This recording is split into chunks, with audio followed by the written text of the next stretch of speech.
Para quem ainda não conhece, esse é o meu Cadete, ando no 96 GL 1.8 gasolina.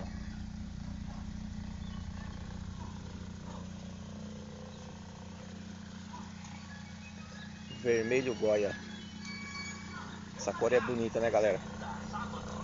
Eu acho uma das cores mais bonitas que tem pro Cadete é essa daí.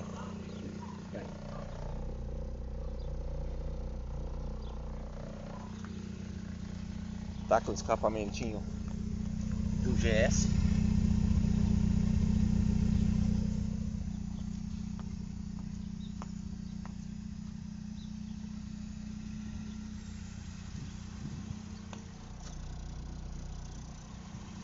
É um carro bem legal. Só a injeção dele que é meio chatinha, mas os mecânicos das antigas entendem bem, conseguem regular direitinho.